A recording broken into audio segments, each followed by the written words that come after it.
کمی نہ دیکھو، خاوند کی خوبی دیکھو، کمی نہ دیکھو، پہلی بات۔ دوسری بات، اس زبان سے زہر نہ اگلو محبت کے پھول، اس زبان سے کڑوے جملے نہ ہوں، طنز نہ ہو، ٹونٹنگ نہ ہو، بےعزت نہ کرو، انسلٹ نہ کرو، تو آپ کے دل جڑ جائیں گے۔ یاد رکھو، شکلوں سے زندگی آباد نہیں ہوتی، زندگی اخلاق سے آباد ہوتی۔ تو اپنے گھر سے ٹونٹنگ نکال دو۔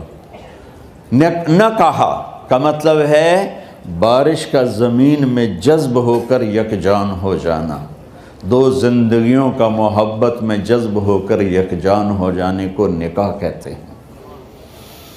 نہ کہا، آنکھوں میں نیند کا اتر کے سلا دینا۔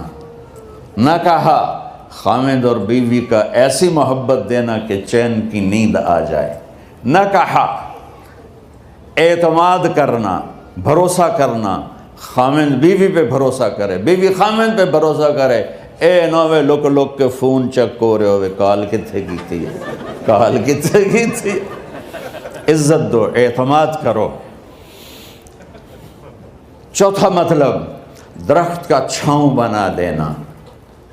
نہ کہا، میاں اور بیوی، خاوند اور بیوی کا محبت کی ایسی چھاؤں بنانا کہ اس کے نیچے اولاد کا پودا خوبصورتی سے پیدا ہو سکے۔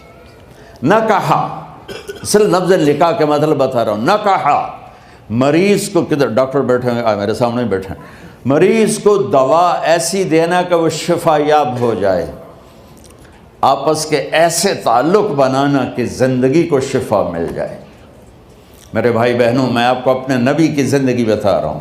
میرے نبی نے 11 شادیاں کی، اللہ ذوالجلال کی قسم، صرف ہمیں زندگی سکھانے کے لیے کہ گھر کی زندگی کیسے ہوتی ہے اور اولاد کو کیسے پالا جاتا ہے۔ اب لوگ کیا مجبوریاں ہیں کہ عورت بھی جاب کرتی ہے، مرد بھی جاب کرتا ہے۔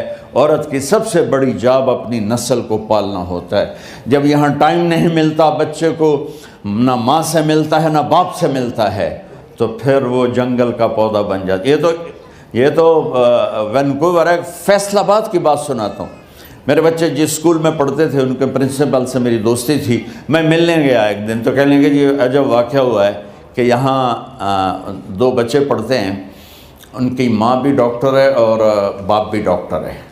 تو وہ دونوں آئے ہیں میرے پاس کہ ہمارے بچوں نے 3 دن ہو گئے ہیں گھر میں کھانا نہیں کھایا، تو ہم پریشان ہیں، ہمیں بتاتے نہیں، کائنڈلی آپ پوچھ کے بتائیں کہ وہ کھانا کیوں نہیں کھا رہے۔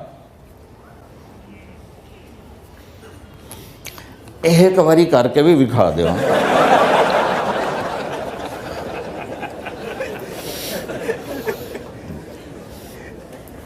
ہمارا دین اتنا خشک نہیں، ہمارے مولوی صاحبان نے زیادہ خشک بنا دیا۔ تو انہوں نے دونوں بچوں کو بلایا، سننا سارے فیملیز بیٹھے ہو جہاں میں فیملی کی زندگی کو فوکس کر کے نبی سے جوڑ کے بتا رہا ہوں، طارق جمیل کے تجربے نہیں بتا رہا۔ دونوں بچوں کو بلایا، بیٹا آپ کھانا کیوں نہیں کھا رہے؟ کہا جی ہم اپنے ممی اور بابا کے سامنے نہیں بتائیں گے۔ تو انہوں نے دونوں کو باہر بٹھا دیا، پھر پوچھا اب بتاؤ کیا مسئلہ ہے؟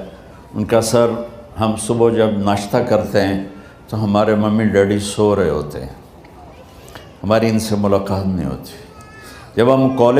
جب ہم اسکول سے واپس آتے ہیں تو ممی ڈیڈی اپنے میڈیکل کالج میں ہوتے ہیں، ہاسپٹل میں ہوتے ہیں، تو ہمیں ان کو دیکھنے کا موقع نہیں ملتا۔ شام کو جب ہم کھانا کھاتے ہیں تو یہ دونوں اپنے پرائیویٹ کلینک میں ہوتے ہیں، تو ہم ان کو دیکھ نہیں پاتے۔ پورا ہفتہ گزر جاتا ہے، ہمیں ماں باپ کی شکل نظر نہیں آتی۔ تو ہم نے اسٹرائک کی ہے کہ ایسے ماں باپ کی روٹی کیا کھانی جو اپنی شکل بھی نہ دکھا سکیں۔ تو اس لیے ہم نے کہا ہم نے بائیکاٹ کیا ہے، گھر میں نہیں کھانا ہے۔ تو ایسی لائف مت بناؤ۔ یہاں ایک بہت بڑا چکر شیطان دیتا ہے، بڑی گاڑی لے لو، $100 کی قسط تو ہے، اور بڑا گھر لے لو، $200 یا $100 کی قسط تو ہے، پھر میاں بھی کام کرے، بیوی بھی کام کرے، جو کہ بڑا گھر باقی رہے، تو خوشیاں تو مٹ گئیں۔ جو ڈبل جاب کرے گا، پھر ڈبل جاب کرتے ہیں، ڈبل جاب کرنے والا بیچارہ تھکا ہوا ذہن لے کے آتا ہے، وہ کیسے ٹائم دے گا اپنے بچوں کو خوشی کے ساتھ؟ جو ماں جاب کر کے آئے گی، پھر کھانا پکائے گی، وہ جب اتنی تھک جائے گی تو اپنے بچوں کو کھلا ٹائم کیسے دے سکے گی؟ پوری کائنات کی ذمہ داری تھی میرے نبی کے سر پر، اور آپ اس کے باوجود روزانہ حسن حسین کے لیے وقت نکالتے تھے۔ اور انہوں کو آ کر کوئی لیکچر نہیں، دیکھو ماں باپ سے ایک بات کرتا ہوں،